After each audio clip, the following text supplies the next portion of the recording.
നമസ്കാരം. ദിശ P S സിയുടെ ഓൺലൈൻ ക്ലാസ്സിലേക്ക് ഏവർക്കും സ്വാഗതം. ഇന്ന് നമ്മൾ പഠിക്കാൻ പോകുന്നത് ഒരു പുതിയ ടോപ്പിക്കാണ്, പ്രോഫിറ്റ് ആൻഡ് ലോസ് അഥവാ ലാഭവും നഷ്ടവും. അപ്പോൾ ഈ ടോപ്പിക്കിൻ്റെ ഏറ്റവും വലിയ പ്രത്യേകത എന്ന് പറയുന്നത് നിങ്ങളൊരു പി എസ് സി എക്സാമിന് വേണ്ടി മാത്രമല്ല, നമ്മുടെ ലൈഫിലേക്കും നമുക്ക് വളരെയധികം അത്യാവശ്യമായിട്ട് അറിഞ്ഞിരിക്കേണ്ട കുറേ സംഗതികളാണ് നമ്മൾ ഇതിനകത്ത് പഠിക്കാൻ പോകുന്നത്. അപ്പോൾ നമ്മുടെ ഡെയിലി ലൈഫിലും നമുക്ക് ഇതുപോലുള്ള സിറ്റുവേഷൻസ് വരും. ഇതുമായി ബന്ധപ്പെട്ട ഒരുപാട് കാര്യങ്ങൾ നമ്മുടെ ഡെയിലി ലൈഫിൽ ഉറപ്പായിട്ടും വരും. അപ്പോൾ ഇതൊക്കെ മനസ്സിലാക്കി വെക്കേണ്ടത് ഒരു പി എസ് സി എക്സാമിൻ്റെ പരിധി നിന്നുകൊണ്ട് മാത്രമല്ല, നമ്മുടെ ലൈഫ് സുഖമായിട്ട് കൊണ്ടുപോകുന്നതിന് വേണ്ടിയിട്ടും ഇത്തരം കാര്യങ്ങൾ പഠിച്ചു വയ്ക്കുന്നത് വളരെ നന്നായിരിക്കും. അപ്പോൾ നമ്മൾ പ്രോഫിറ്റ് ആൻഡ് ലോസിലേക്ക് കടക്കാൻ പോവാണ്. എന്താണ് പ്രോഫിറ്റ് അഥവാ ലാഭം എന്ന് പറഞ്ഞ സംഭവം? അതായത് ഇപ്പോൾ നമ്മളൊരു 100 രൂപയ്ക്ക് ഒരു സാധനം വാങ്ങി. നമ്മൾ 100 രൂപയ്ക്ക് വാങ്ങിയ സാധനം നമ്മളൊരു 120 രൂപയ്ക്ക് വിൽക്കുകയാണെങ്കിൽ നമുക്കതിൽ നിന്നറിയാം ലാഭമാണ്. ഇനി 100 രൂപയ്ക്ക് വാങ്ങിയ അതേ സാധനം നമ്മളൊരു 90 രൂപയ്ക്കാണ് വിൽക്കുന്നതെങ്കിൽ അത് ഉറപ്പായിട്ടും നഷ്ടമാണെന്ന് നമുക്കറിയാം. അതായത് നമ്മളിപ്പോൾ ഒരു കാര്യത്തിന് വേണ്ടി ഒരു എമൗണ്ട് ചിലവാക്കുന്നു. ആ ചിലവാക്കിയ എമൗണ്ടിനേക്കാൾ കൂടുതൽ രൂപയ്ക്ക് നമുക്കത് സെല് ചെയ്യാൻ കഴിഞ്ഞാൽ, വിൽക്കാൻ കഴിഞ്ഞാൽ നമുക്ക് അവിടെ ഉണ്ടാകുന്നത് ലാഭവും.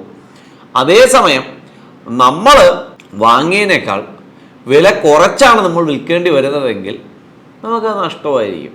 ആണല്ലോ, ഇതാണ് പ്രോഫിറ്റ് ആൻഡ് ലോസ് എന്ന് പറയുന്ന സാധനത്തിൻ്റെ ബേസ് കോൺസെപ്റ്റ് എന്ന് പറയുന്നത്. നമ്മളൊരു സാധനത്തിന് വേണ്ടി ഒരു എമൗണ്ട് മുടക്കുന്നു, അതിനേക്കാൾ കൂട്ടി വിൽക്കാൻ കഴിഞ്ഞാൽ അത് ലാഭവും, എന്നാൽ കുറച്ച് വിൽക്കുകയാണെങ്കിൽ അത് നഷ്ടമായിരിക്കും.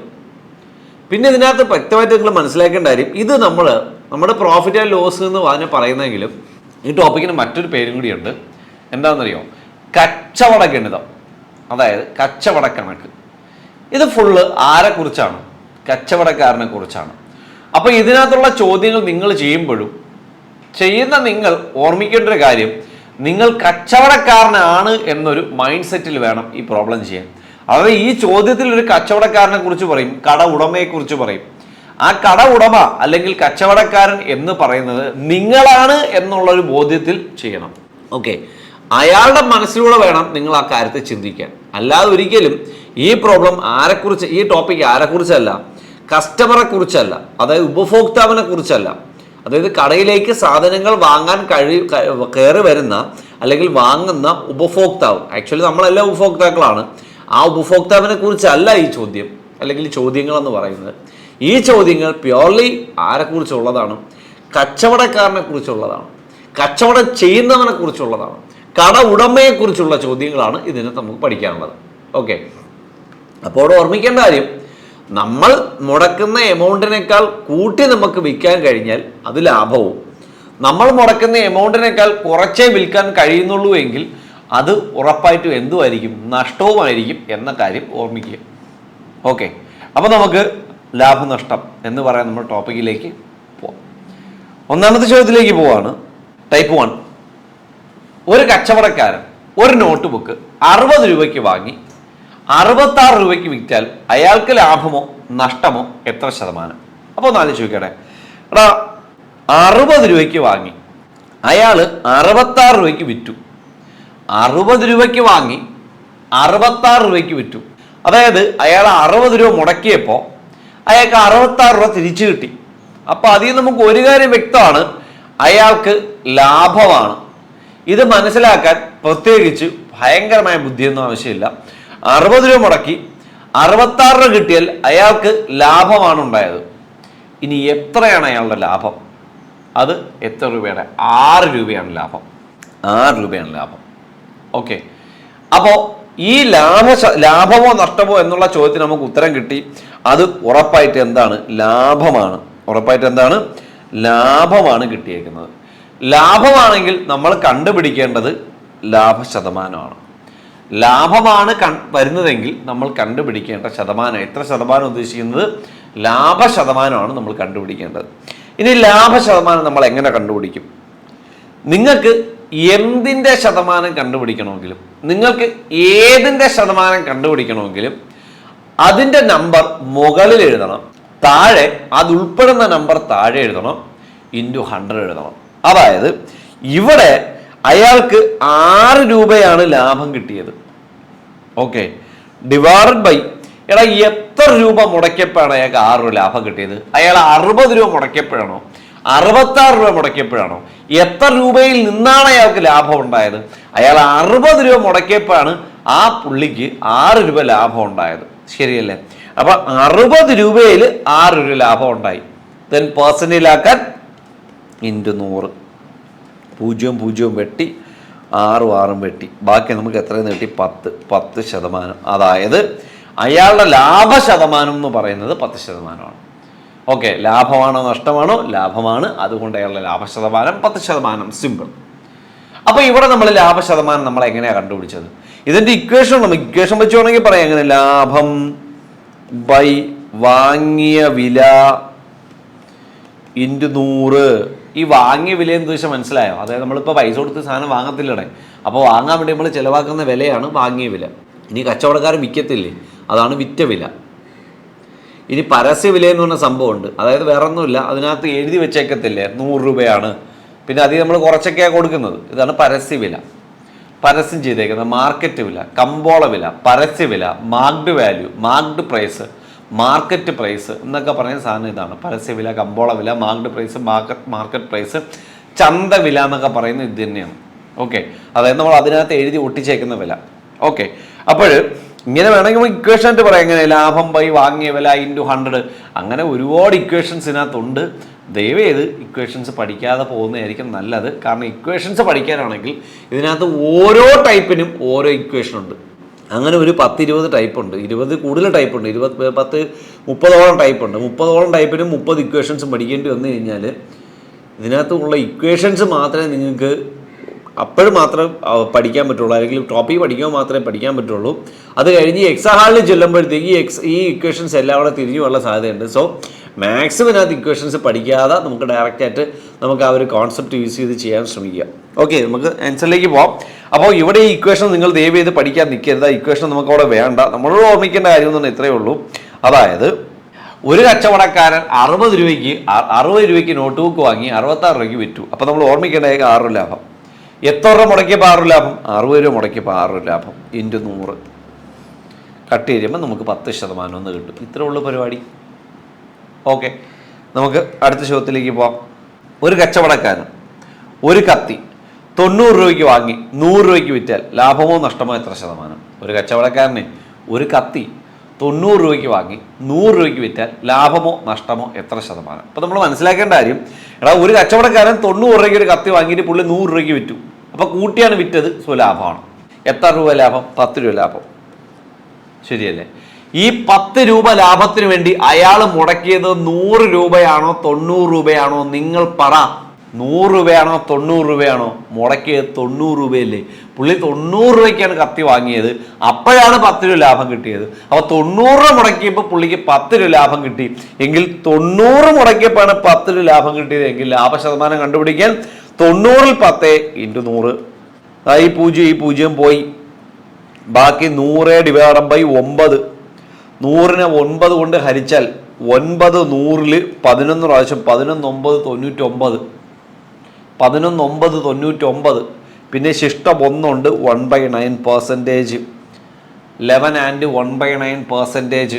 ഇനി നിങ്ങൾ ഡിവൈഡ് ചെയ്യുകയാണെങ്കിൽ ഡെസിമലാക്കി മാറ്റുകയാണെങ്കിൽ 11.111 എക്സെട്ര എന്ന് കിട്ടും, അല്ലെങ്കിൽ 11.1% എന്ന് എഴുതി വെക്കുക. ഇത്രയേ ഉള്ളൂ ഡിവൈഡ് ചെയ്തെടുക്കുകയാണെങ്കിൽ. മാക്സിമം ഇത്രയൊക്കെ ചോദ്യങ്ങളുടെ ആൻസർ മിക്കവാറും മിക്സ്ഡ് ഫ്രാക്ഷൻ ആയിരിക്കും, മിശ്ര ഭിന്നത്തിലായിരിക്കും. അതുകൊണ്ട് ഞാൻ മിശ്ര ഭിന്ന രൂപത്തിൽ എഴുതിയെന്നേ ഉള്ളൂ. ഓക്കെ, ഇത്രയും പറഞ്ഞ് ക്ലിയർ ആണല്ലോ. അടുത്ത ചോദ്യത്തിലേക്ക് പോവാം. ഒരു കടയുടമ എന്ന് പറഞ്ഞാൽ കച്ചവടക്കാരൻ ഒരു അലമാര 27,000 രൂപയ്ക്ക് വാങ്ങി 30,000 രൂപയ്ക്ക് വിറ്റാൽ ലാഭമോ നഷ്ടമോ എത്ര ശതമാനം? ഒരു കടയുടമ ഒരു അലമാര 27,000 രൂപയ്ക്ക് വാങ്ങി 30,000 രൂപയ്ക്ക് വിറ്റാൽ അയാൾക്ക് ലാഭമാണോ ഉണ്ടാവുന്നത് നഷ്ടമാണോ ഉണ്ടാവുന്നത് എത്ര ശതമാനം? നിങ്ങൾ സിമ്പിളായിട്ടൊന്ന് ആലോചിച്ച് നോക്കുകയാണ്. ഒരു പാവപ്പെട്ടൊരു മനുഷ്യൻ, ആ ഒരു കച്ചവടക്കാരൻ, ആ ഒരു കടയുടമ ഒരു അലമാര 27,000 രൂപയ്ക്ക് വാങ്ങി 30,000 രൂപയ്ക്ക് വിറ്റു. 27,000 രൂപയ്ക്ക് വാങ്ങി 30,000 രൂപയ്ക്ക് വിറ്റു. അയാൾക്ക് ലാഭമാണോ നഷ്ടമാണോ എത്ര ശതമാനം? ആലോചിച്ച് നോക്കിയേ. 27,000 രൂപ മുടക്കി 30,000 രൂപയ്ക്ക് വിറ്റു. അപ്പോൾ അയാൾക്ക് ഉറപ്പായിട്ടും 3000 രൂപയല്ലേ ലാഭം വരുന്നത്. 3000 രൂപ എത്ര രൂപ മുടക്കിയപ്പോഴാണ് അയാൾക്ക് 3000 രൂപ ലാഭം വരുന്നത്? 27,000 രൂപ മുടക്കിയപ്പോൾ. 27,000-ന് വാങ്ങി 30,000-ന് വിറ്റപ്പോൾ അയാൾക്ക് 3000 രൂപ ലാഭം കിട്ടും. Then into 100. 30 പോയി, 1 3 3 3 9 27. വീണ്ടും നമുക്ക് 100/9 എന്ന് വന്നു. 9 100-ൽ 11 പ്രാവശ്യം, ബാക്കി ശിഷ്ടം 1/9%. 11 and 1/9%. ഡെസിമൽ ആക്കുവാണെങ്കിൽ 11.1% എന്നും വരും. ഇത്രയുള്ളൂ സംഭവം. കിട്ടിയോ? ക്ലിയർ അല്ലേ? നമുക്ക് അടുത്ത ചോദ്യത്തിലേക്ക് പോകാം. ഓക്കെ, രാഹുൽ അവൻ്റെ സുഹൃത്തിൻ്റെ കയ്യിൽ നിന്നും 50,000 രൂപയ്ക്ക് വാങ്ങിയ ബൈക്ക് 40,000 രൂപയ്ക്ക് വിറ്റാൽ ലാഭമോ നഷ്ടമോ എത്ര ശതമാനം?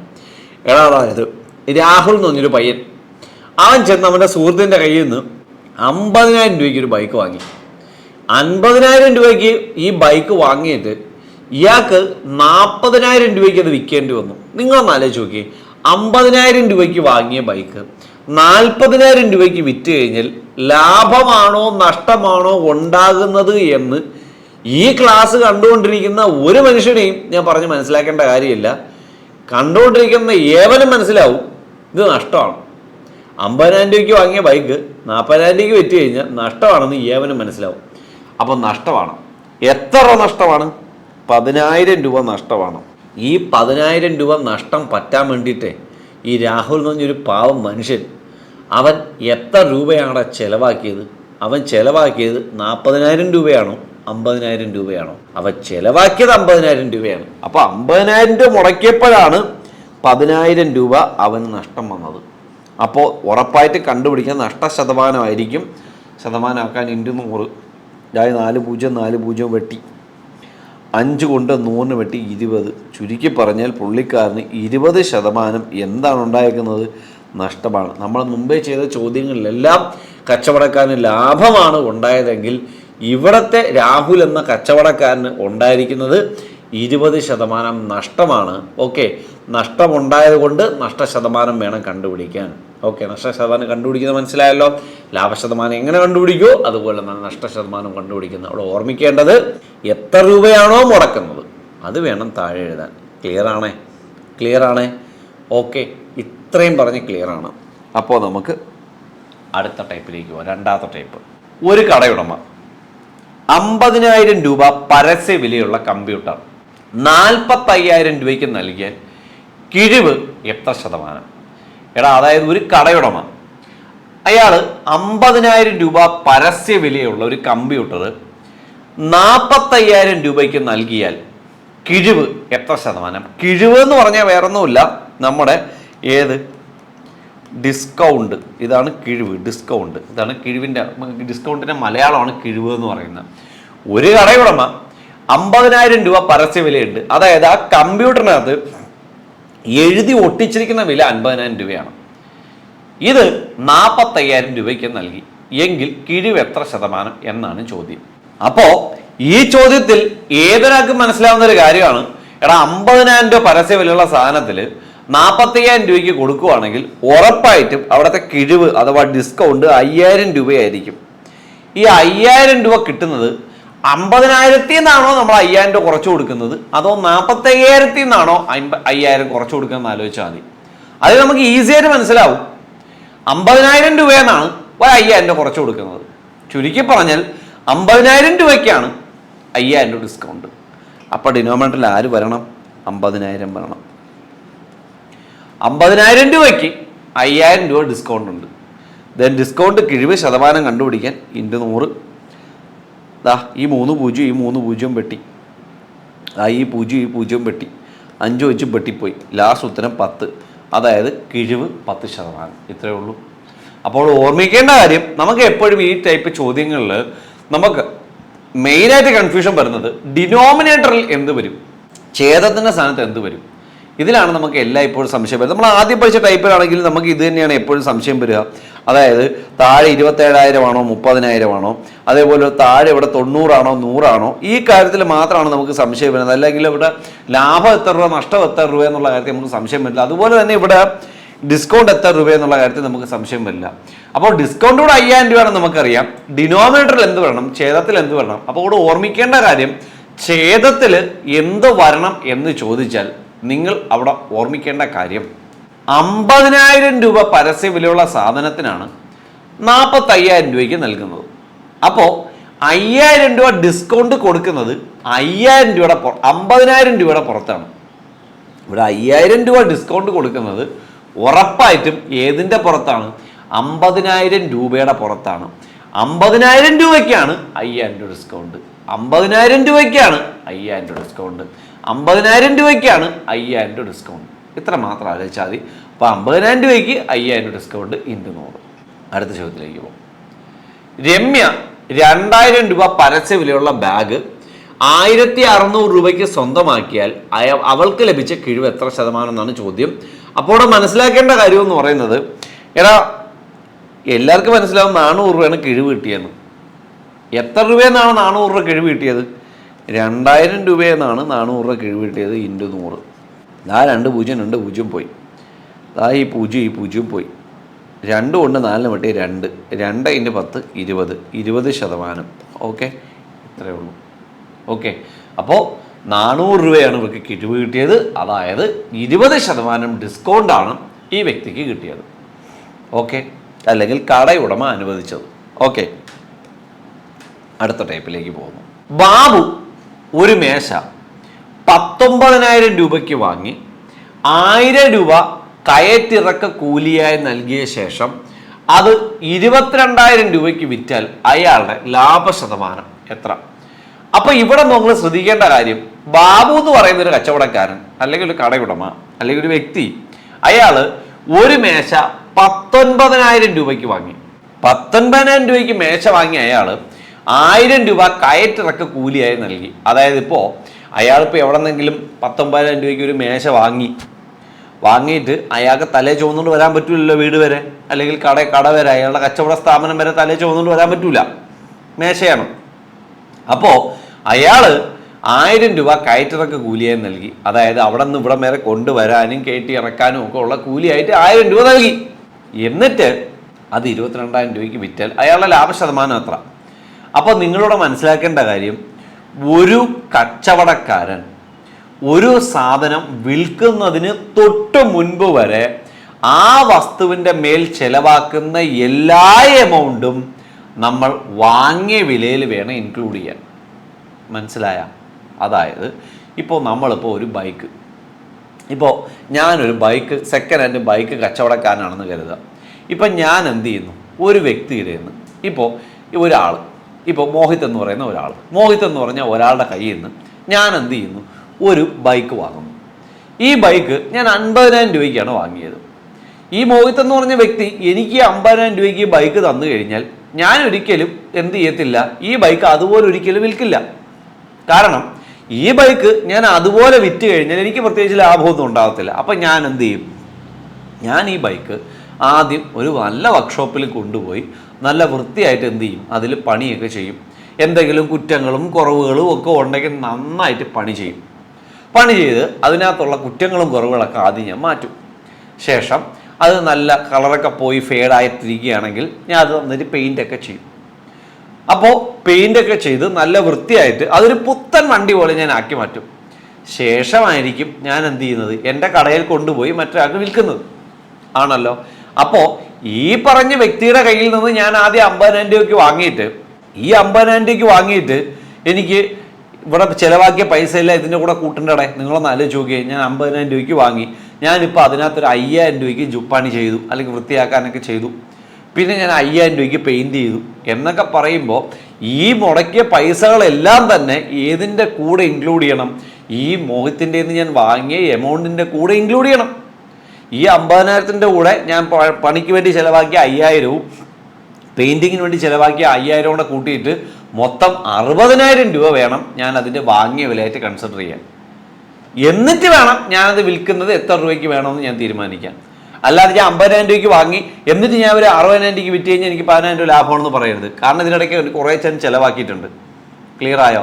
അപ്പോൾ ഈ പറയുന്ന ഒരു കച്ചവടക്കാരന് കൃത്യമായിട്ട് മനസ്സിലാകും. ഒരു കച്ചവടക്കാരൻ അല്ലെങ്കിൽ നമ്മൾ സിമ്പിളായിട്ട് ആലോചിച്ച് നമുക്ക് മനസ്സിലാവും. കാരണം നമ്മളൊരു സാധനം വാങ്ങി അതിൻ്റെ മണ്ടയിൽ അത് വൃത്തിയാക്കാൻ വേണ്ടിയോ അതിൻ്റെ പണിക്ക് വേണ്ടി ചിലവാക്കുന്ന എല്ലാ എമൗണ്ടുകളും അതിന് വിൽക്കുന്നതിന് തൊട്ട് മുൻപ് നമ്മൾ എന്തൊക്കെ അതിനു വേണ്ടി മുടക്കിയാലും അതെല്ലാം വാങ്ങിയ വിലയിൽ വേണം ഇൻക്ലൂഡ് ചെയ്യാനായിട്ട്. അപ്പോൾ ബാബു എന്ന് പറഞ്ഞൊരു വ്യക്തി 19,000 രൂപയ്ക്ക് ഒരു മേശ വാങ്ങി 1000 രൂപ അത് കയറ്റിറക്ക കൂലിയായി നൽകിയെങ്കിൽ അയാൾ അവിടെ മൊത്തം ചെലവാക്കിയേക്കുന്നത്, മേശയുടെ പുറത്ത് ചെലവാക്കിയേക്കുന്നത് 20,000 രൂപയാണ്. അതാണ് അവിടുത്തെ വാങ്ങിയ വില. ഓക്കെ, ഈ 20,000 രൂപ മുടക്കിയ സാധനമാണ് അയാൾ 22,000 രൂപയ്ക്ക് വിൽക്കുന്നത്. ചുരുക്കി പറഞ്ഞാൽ അയാൾക്ക് ലാഭം 2,000 രൂപ. ഈ 2,000 രൂപ ലാഭം കിട്ടിയത് അയാൾ എത്ര രൂപ മുടക്കിയപ്പോഴാണ്? 20,000 രൂപ മുടക്കിയപ്പോഴാണ്. പെർസെൻ്റ് ആക്കാൻ ഇൻറ്റു 100. ഈ 3 0 3 0 വെട്ടി, 1 0 1 0 വെട്ടി, 2 2 വെട്ടി, ബാക്കി നമുക്ക് 10% എന്ന് കിട്ടും. സോ അയാളുടെ ലാഭ ശതമാനം 10%. ക്ലിയർ അല്ലേ? അപ്പോൾ നമുക്ക് അടുത്ത ചോദ്യത്തിലോട്ട് പോവാം. രാമു എന്ന് പറയുന്ന ഒരാൾ, അയാൾ 45,000 രൂപയ്ക്ക് ബൈക്ക് വാങ്ങി, ശേഷം 5,000 രൂപയ്ക്ക് ബൈക്കിൽ പെയിൻറ് ചെയ്തു, എന്നിട്ട് 70,000 രൂപയ്ക്ക് വിറ്റു. അപ്പോൾ രാമുവിൻ്റെ ലാഭ ശതമാനം അത്ര? അപ്പോൾ നമുക്ക് നേരത്തെ ഞാൻ തൊട്ട് മുന്നേ പറഞ്ഞതുപോലെ ഇവ 45,000 രൂപയ്ക്കാണ് വാങ്ങിയത്, എന്നിട്ട് ഈ വ്യക്തി 5,000 രൂപ ബൈക്കിൽ പെയിൻറ് ചെയ്ത്. അപ്പം 45,000 രൂപയും 5,000 രൂപ കൂടെ ചേർന്നിട്ട് വാങ്ങിയ വിലയിൽ മൊത്തം കണക്കാക്കേണ്ടത് 50,000 രൂപയാണ്. ഈ 50,000 രൂപ വിലയുള്ള സാധനം അയാൾ 70,000 രൂപ വിലയ്ക്ക് വിറ്റു എന്ന് പറഞ്ഞാൽ അയാളുടെ ലാഭം 20,000 രൂപയാണ് എന്ന് ഞാൻ ഇനി നിങ്ങളെ പറഞ്ഞ് മനസ്സിലാക്കേണ്ട ആവശ്യമില്ലല്ലോ. 20,000 രൂപയാണ്. ഇനി എത്ര രൂപ മുടക്കിയപ്പോഴാണ് അയാൾക്ക് 20,000 രൂപ ലാഭം കിട്ടിയത്? 50,000. അപ്പം 50,000 രൂപയുടെ പുറത്താണ് പുള്ളി 20,000 രൂപ ലാഭം ഉണ്ടാക്കിയത്. ഇൻറ്റു 100. ഈ 4 0 4 0 വെട്ടി, 5 കൊണ്ട് 100നെ വെട്ടിയാൽ 20, 20 × 2 40%. സോ അയാളുടെ ലാഭ ശതമാനം എന്ന് പറയുന്നത് 40%. സെറ്റല്ലേ? അപ്പോൾ നമ്മൾ മനസ്സിലാക്കേണ്ട അടുത്ത ടൈപ്പായി, അതിന് മുന്നേറ്റ് ഈ തൊട്ട് മുന്നേ പറഞ്ഞ ടൈപ്പിനെ കുറിച്ച് മനസ്സിലാക്കേണ്ട കാര്യം, നമ്മൾ ഒരു കച്ചവടത്തിന് തൊട്ട് മുൻപ് വരെ ആ ഒരു പ്രോഡക്റ്റിൽ എന്തെല്ലാം മുടക്കുമോ, എത്ര രൂപയെല്ലാം മുടക്കുമോ, എവിടെയൊക്കെ മുടക്കുമോ അതെല്ലാം എവിടെ കൂട്ടണം? ആ വസ്തുവിൻ്റെ വാങ്ങിയ വിലയിൽ ഇൻക്ലൂഡ് ചെയ്യണം. അത്ര മാത്രം ആലോചിച്ചാൽ മതി. ഓക്കെ, നമുക്ക് അടുത്ത ടൈപ്പിലേക്ക് പോവാം. ബാബു എന്ന് പറഞ്ഞൊരാൾ 2,000 രൂപയ്ക്ക് വാങ്ങിയ സൈക്കിള് 12% ലാഭത്തിൽ വിറ്റാൽ വിറ്റ വില എത്ര? അതായത് ബാബു എന്ന് പറയുന്ന ഒരാൾ 2,000 രൂപയ്ക്ക് വാങ്ങിയ സൈക്കിൾ 12% ലാഭത്തിന് വിറ്റാൽ വിറ്റ വില എത്ര? അതായത് ഈ 2,000 രൂപയ്ക്ക് വാങ്ങിയില്ലേ, ഈ 2,000ൻ്റെ 12% ലാഭം അയാൾ എടുത്തു. 2,000 രൂപയുടെ 12% ലാഭം അയാൾ എടുത്തു. 2,000 രൂപയുടെ 12% നമ്മൾ എങ്ങനെ കണ്ടുപിടിക്കും? എന്തിൻ്റെ ശതമാനം കണ്ടുപിടിക്കണമെങ്കിലും ഇൻറ്റു അതേ ഡിവൈഡഡ് ബൈ ഇങ്ങനെ. ഓക്കെ, 12/100. 12% ആയതുകൊണ്ട് 2,000 × 12/100. ഈ 2 0 2 0 വെട്ടി, 12 2 24 0 240. അപ്പോൾ 240 രൂപയാണ് 12%. അതായത് 240 രൂപയാണ് അയാൾ ലാഭമായിട്ട് അയാൾക്ക് കിട്ടിയത്. എങ്കിൽ അയാൾ 2,000 രൂപയുടെ പുറത്ത് ആ ഒരു 240 രൂപയും കൂടെ ചേർത്തിട്ട് 2,240 രൂപയ്ക്ക് വേണം അയാൾക്ക് എന്ത് ചെയ്യാനായിട്ട്? ആ സൈക്കിൾ വിൽക്കാനായിട്ട്. അത്രേ ഉള്ളൂ. അപ്പോൾ 2,000 രൂപയുടെ പുറത്ത് 240 രൂപയുടെ ലാഭവും കൂടെ എടുത്ത് മൊത്തം 2,240 രൂപയ്ക്ക് അയാൾ ഈ സാധനം വിറ്റു. അത്രേ ഉള്ളൂ. ക്ലിയർ അല്ലേ? ഇനി നിങ്ങൾക്ക് ഒരുപാട് രീതികളിൽ ചെയ്യാം. ജസ്റ്റ് വേറൊരു കാര്യം കൂടെ പറയാം. സിമ്പിളായിട്ട് പെട്ടെന്ന് കാൽക്കുലേറ്റ് ചെയ്യാൻ പറ്റുന്ന രീതിയിലാണെങ്കിൽ നിങ്ങളൊന്ന് ആലോചിച്ച് നോക്കിയേ. 2,000ൻ്റെ 12% എത്ര? 2,000ൻ്റെ 1% കണ്ടുപിടിക്കുന്നത് എങ്ങനെയാണ്? ഏതൊരു സംഖ്യയുടെയും 0 സംഖ്യയാണെങ്കിൽ 1% കണ്ടുപിടിക്കാൻ 2 0 മാറ്റിയാൽ മതി. 2,000ൻ്റെ 10%, 2,000ൻ്റെ 10% കണ്ടുപിടിക്കാൻ 1 0 മാറ്റിയാൽ മതി 200. 2,000ൻ്റെ 10% കണ്ടുപിടിക്കാൻ 1 0 മാറ്റിയാൽ മതി 200. 2,000ൻ്റെ 1% കണ്ടുപിടിക്കാൻ 2 0 മാറ്റിയാൽ മതി, അപ്പോൾ 20. അപ്പോൾ 1% 20 ആണെങ്കിൽ, അല്ലെങ്കിൽ ചോദിക്കുക 1% 20 ആണെങ്കിൽ 1% 20, 2,000ൻ്റെ 1% 20 ആണെങ്കിൽ 12% കണ്ടുപിടിക്കാൻ 20 × 12 എടുത്താൽ മതി 240 കിട്ടും. ഇനി ആ 240 2000 കൂട്ടിയാൽ 2241 വരും. ഇത് മറ്റൊരു വഴി. ഇനി വേറൊരു മെത്തേഡും ഉണ്ട്, അതുകൊണ്ട് ജസ്റ്റ് അറിഞ്ഞിരിക്കുക. കാരണം ആ ഒരു മെത്തേഡിലായിരിക്കും ഇനി നമ്മൾ കൂടുതൽ ക്വസ്റ്റ്യൻസും വളരെ സ്പീഡിൽ ചെയ്യാൻ പോണത്. അത് വേറൊന്നുമല്ല, എടാ ബാബു എന്ന് പറഞ്ഞ ആളെ 2000 രൂപയ്ക്ക് ഒരു സൈക്കിൾ വാങ്ങിയില്ലേ, ഈ 2000 രൂപയ്ക്ക് വാങ്ങിയ സൈക്കിൾ 2000 രൂപയ്ക്ക് വാങ്ങി, ഈ 2000-നെയാണ് നമ്മൾ വാങ്ങിയ വില എന്ന് കണക്കാക്കുന്നത്. വാങ്ങിയ വില നമ്മൾ 100% എടുക്കും. അപ്പോൾ 100%ആണ് 2000. 100% 2000 എങ്കിലേ 1% കണ്ടുപിടിക്കാൻ 2000 / 100 20 എന്ന് കിട്ടും. അപ്പോൾ 1% 20. 1% 20. ഈ 1% 20 ആണെങ്കിൽ 12% ലാഭം എടുത്തു എന്നല്ലേ പറഞ്ഞ. 12% ലാഭം എടുത്തെങ്കിൽ മൊത്തം വരുന്ന ശതമാനം 112%. ഇവിടെ അതെങ്ങനെ കിട്ടി 112%? ഇവിടെ 100% അല്ലേ വാങ്ങിയ വില, അതിൻ്റെ കൂടെ 12% കൂടെ കൂട്ടി വിൽക്കുന്നു. അപ്പോൾ എത്രയായി? 112%. 100 12 112%. 10% ലാഭത്തിലാണ് വിറ്റിരുന്നെങ്കിൽ 100 10 110%. 8% ലാഭത്തിലാണ് വിറ്റിരുന്നെങ്കിൽ 100 8 108%. 20% ലാഭത്തിലാണ് വിറ്റിരുന്നെങ്കിൽ 100 20 120%. 10% നഷ്ടത്തിലാണെങ്കിൽ 100 10 കുറച്ച് 90%.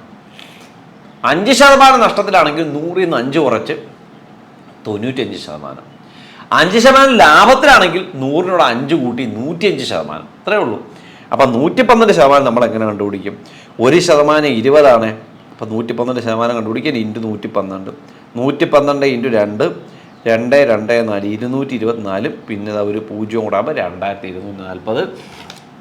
നമുക്ക് ഒറ്റയടിക്ക് ആൻസറിലേക്ക് കണ്ടുപിടിക്കാൻ പറ്റും. ഇപ്പോൾ നിങ്ങൾക്ക് ഈ ഒരു കാര്യം പറയുമ്പോൾ നിങ്ങൾക്ക് തോന്നും, എടാ ഇതിനേക്കാൾ എന്തുകൊണ്ട് എളുപ്പം 2000-ന് 12% കണ്ടുപിടിച്ചിട്ട് കൂട്ടിയാൽ പോരെയെന്ന്. ഉറപ്പായിട്ടും അത് തന്നെയാണ് ഇതിനേക്കാളും എളുപ്പം. പക്ഷേ നമ്മൾ ഇനി അങ്ങോട്ടുള്ള ചോദ്യങ്ങൾ ചെയ്ത് വരുമ്പോൾ ഈ ഒരു മെത്തേഡ് വെച്ചിട്ട് നമുക്ക് വളരെ ഫാസ്റ്റായിട്ട് വളരെ ഫാസ്റ്റായിട്ട് നമുക്ക് ഈ ചോദ്യങ്ങൾ ചെയ്യാൻ പറ്റും. മാത്രമല്ല നമുക്കറിയാം ഹയർ ലെവൽ എക്സാംസിനും മറ്റുമൊക്കെ സ്റ്റേറ്റ്മെൻറ്റ് ടൈപ്പ് ചോദ്യങ്ങൾ വന്നാൽ, അതായത് ഒരു ചോദ്യത്തിൽ തന്നെ ഒന്നിലധികം ചോദ്യങ്ങൾ വന്നു കഴിഞ്ഞാൽ ഈ ഒരു മെത്തേഡ് നമുക്ക് വളരെ ഹെൽപ്ഫുൾ ആയിരിക്കും. നമ്മൾ അടുത്ത ചോദ്യത്തിലേക്ക് പോകുന്നു. ഒരു കടയുടമ 18,000 രൂപ വിലയുള്ള ഫോണ് 10% ലാഭത്തിന് വിറ്റാൽ വിറ്റ വില എത്ര? 18,000 രൂപ വിലയുള്ള മൊബൈൽ ഫോണ് 10% ലാഭത്തിന് വിറ്റാൽ വിറ്റ വില എത്ര? അപ്പം നമ്മളിപ്പോൾ പറഞ്ഞ മെത്തേഡിൽ നമുക്കൊന്ന് ചെയ്യാം. 100% നമ്മൾ ആരെ എടുക്കും? വാങ്ങിയ വില, അതായത് 18,000 രൂപ. അതിൽ നിന്ന് 1% കണ്ടുപിടിക്കാൻ 18,000 / 100. 2 0 വെട്ടിയാൽ 180 എന്ന് കിട്ടും. ഇനി 10% ലാഭത്തിന് വിൽക്കണമെന്ന് പറഞ്ഞാൽ 110%. 110% കണ്ടുപിടിക്കാൻ 180 × 110. 18 × 11 എടുക്കുക. 1 8 1 വീണ്ടും 8 8 9 1 198 2 0. ചുരുക്കി പറഞ്ഞാൽ 19,800 രൂപയ്ക്ക് ഈ ഫോണ് അയാൾ വിൽക്കും. ഇത്രയേ ഉള്ളൂ ഈ ചോദ്യം. ഓക്കെ, ഒരു ചോദ്യം കൂടി. അടുത്ത ചോദ്യം നോക്കിയേ. 30,000 രൂപ വിലയുള്ള കമ്പ്യൂട്ടർ 10% നഷ്ടത്തിന് വിറ്റാൽ വിറ്റ വില എത്രയാണ്? എടാ 30,000 രൂപ വിലയുള്ള കമ്പ്യൂട്ടർ, അത് 10% നഷ്ടത്തിന് വിറ്റാൽ വിറ്റ വില എത്രയെന്നാണ്. അപ്പം നമ്മൾ എന്ത് ചെയ്യുന്നു? 100% 30,000 എടുക്കുന്നു. അതിൽ നിന്ന് 1% കണ്ടുപിടിക്കാൻ 30,000 / 100 കണ്ടുപിടിക്കുക. 300 എന്ന് വരും. ഇനി നമുക്ക് വേണ്ടത് 10% നഷ്ടത്തിനല്ലേ വിൽക്കുന്ന. 10% നഷ്ടം എന്ന് പറഞ്ഞാൽ 90%. അപ്പോൾ 300 × 90. 3 9 27 2 0 3 0 27,000 രൂപ വിലയ്ക്ക് വിറ്റു. ഇത്രയേ ഉള്ളൂ ഈ ടൈപ്പ്. ക്ലിയർ ആണല്ലോ? ഓക്കെ, അപ്പോൾ ഇത്രയേ ഉള്ളൂ പരിപാടി. അപ്പോൾ ക്ലിയർ ആണല്ലോ? അപ്പോൾ ഈ ടൈപ്പ് നമ്മൾ ചെയ്തത് 100%-ൽ നിന്ന് 1%-ലേക്ക് കണ്ടുപിടിക്കുകയും അതിൽ നമ്മൾ വേണ്ട ശതമാനത്തിലേക്ക് എത്തുകയാണ് നമ്മൾ ചെയ്തത്. ഈ പറഞ്ഞ ടൈപ്പ് ക്ലിയർ ആണല്ലോ? അപ്പോൾ ഇത്രയും പറഞ്ഞ ടൈപ്പ് കൊണ്ട് നമ്മൾ ഇന്നത്തെ ക്ലാസ് ഇവിടെ വൈൻഡപ്പ് ചെയ്യാണ്. അപ്പോൾ നമുക്ക് മറ്റൊരു ക്ലാസ്സിൽ ഇതിൻ്റെ കണ്ടിന്യൂഷൻ ആയിട്ട് വീണ്ടും കാണാം. ബൈ.